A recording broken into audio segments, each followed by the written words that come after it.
We are looking around the edges of this for something other than what's staring us in the face. Left-wing radicalism got this kid. He went up to a roof and he murdered our friend, and that's what happened. Could we spend as much time figuring out how we bridge this and come back together again? We need to find a way to come together. They murdered Charlie. What do you mean? There ain't no coming together. I mean, there's no immediate necessity to have empathy for this kid and say, let's come together. Justice needs to be served. All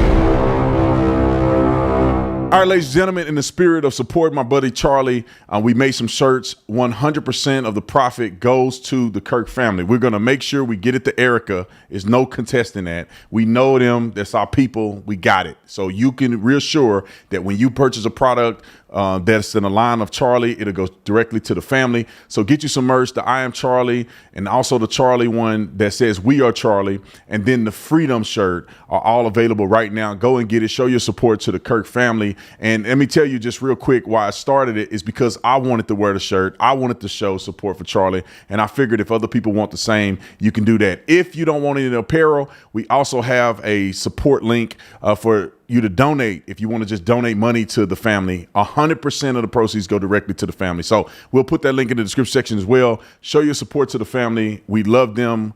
His legacy goes on. God bless you and thank you. Let's get to the clip with Montel Williams because it's crazy. Roll the clip.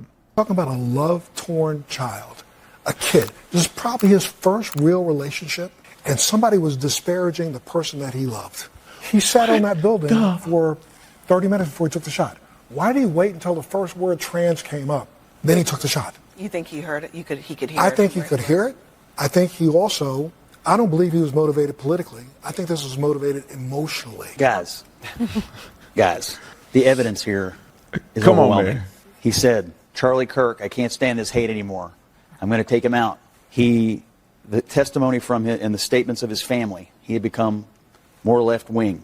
He etched the statements that are made by the left about Republicans and conservatives and Charlie Kirk fascist on the bullet casings. He made a joke about it in his last text. Well, it doesn't sound like a joke to me because someone's dead and about to be buried. Well, so it doesn't sound like a joke to me. So I'm just telling you, there was an effort all weekend long on the left to try to make this guy sound like he was a conservative. That failed.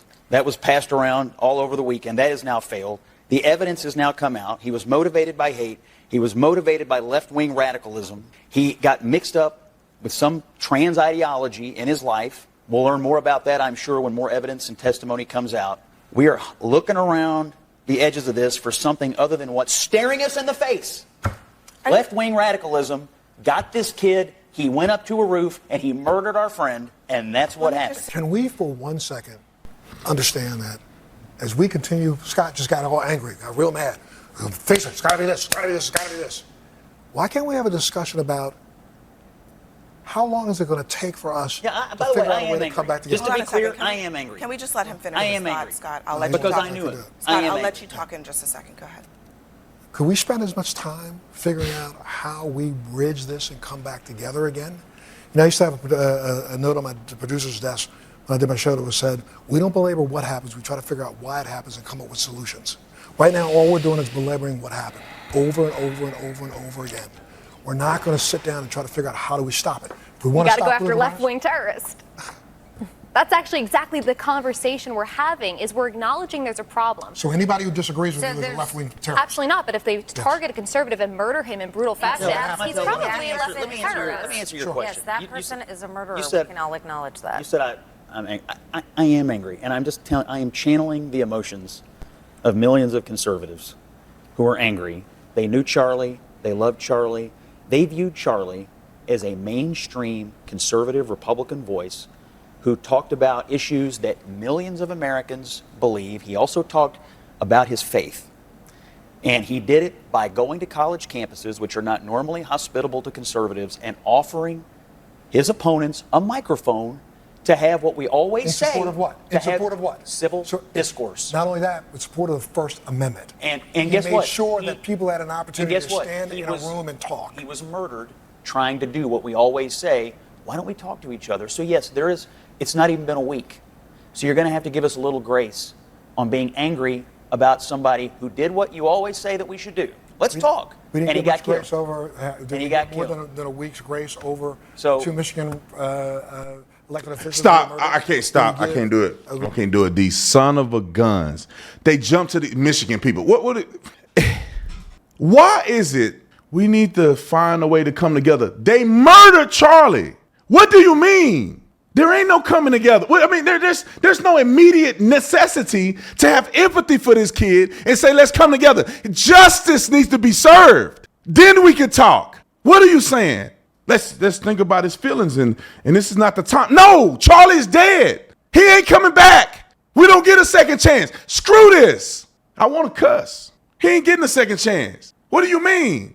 Let's slow down. No, you should have said let's slow down when they were pushing that rhetoric that he was evil and he was hateful and he was a fascist. That's when you slow down the rhetoric. Now that this man done killed Charlie, he got to pay the price for it. I don't hear nothing about his first love. Somebody disrespect. People say stuff about because I'm married to a white woman. That means go out and start blasting people? Don't get me started with this sugar honey iced tea. Like when people talk like Montel Williams, it enrages me. I want to be cool, but then it enrages me to say, oh, if this is how you guys think, all right, I'm not going to say nothing else because, boy, I want to say something. Maybe I should do it on behind a paywall or something. Y'all get my real feelings out there. I don't want to hear that. Oh, his first love. Man, him and his first love. He killed somebody. It's not that he went out there and argued with Charlie and yelled a little bit because he was upset about his first love. He killed somebody in cold blood in front of the world. And y'all want to have sympathy. But the thing is, they don't do that when George Floyd died. George Floyd is not honorable. What's so mother freaking ever. He a crackhead, stealing, fighting the cops when he died. Charlie Kirk is just expressing his free speech, talking about Jesus Christ before he got killed. But y'all didn't want to slow down the rhetoric when George Floyd got killed. Y'all didn't say, stop burning these buildings. Y'all on TV talking about it's mostly peaceful and a building is burning behind you. People done got killed in these protests in 2020, during the George Floyd riots. Y'all wasn't toning nothing down. Y'all didn't want to talk about nobody issues. You didn't want to say nothing about the police officer. What about the police officer's feelings? What about his burnout?